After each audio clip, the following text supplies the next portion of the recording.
Salut à tous, petite vidéo rapide de réparation pour cette année 2026. J'ai un ami qui m'a ramené un transfo de Super NES. Comme vous pouvez voir, il y a eu un petit souci. Donc on va en profiter pour faire une petite vidéo ensemble assez rapide pour réparer. Hop, donc voilà notre transfo. L'inconvénient de ce bloc transfo, c'est que vous allez voir ici, c'est des vis un peu spéciales. Donc il faut un tournevis avec un embout de sécurité.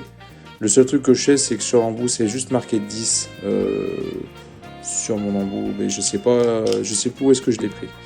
Donc on va en profiter pour le démonter rapidement.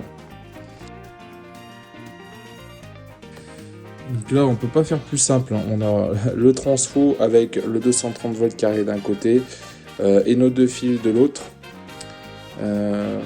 C'est du courant alternatif. Donc contrairement à d'autres transfos de l'époque, on n'a pas à se soucier de quel fil va où.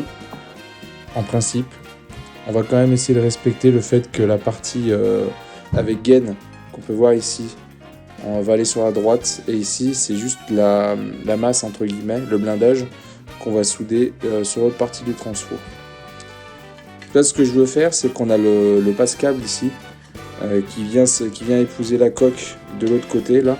Je vais essayer de le découper pour le réutiliser sur l'autre partie du câble qui est un peu plus loin, pour faire un truc plus propre et qui puisse tenir et qu'on ne pourra pas arracher par la suite. Donc déjà on va commencer par dessouder ça.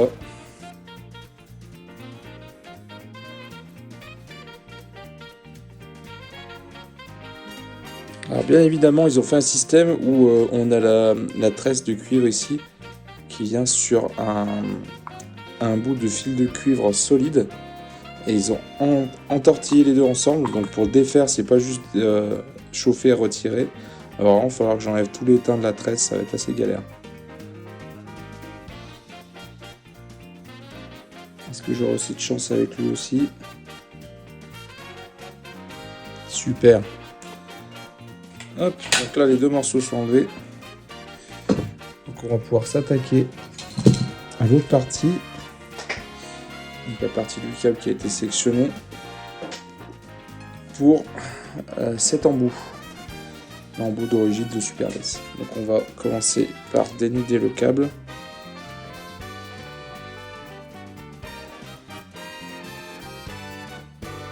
Ce qu'on va faire, c'est qu'on va essayer de faire la même méthode.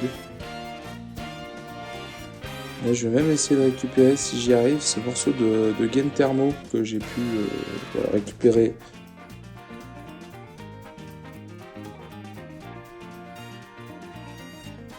Voilà, donc là on va pouvoir faire de la place un petit peu et regarder pour remonter l'ensemble.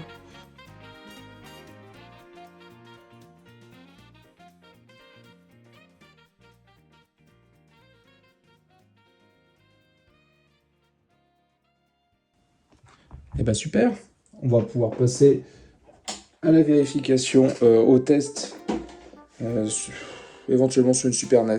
Je vais aller récupérer ça. Voilà, donc on a notre transfo qui est branché. Hop, je viens d'allumer la multiprise. Le test. Tac. On croise les doigts. Impeccable. Bon, faites pas gaffe à mon pouce. Donc voilà, maintenant vous savez comment réparer éventuellement un transfo qui est défectueux de Super NES. Et j'espère que vous avez passé un bon moment ensemble. Je vous dis à la prochaine pour une prochaine vidéo. Ciao!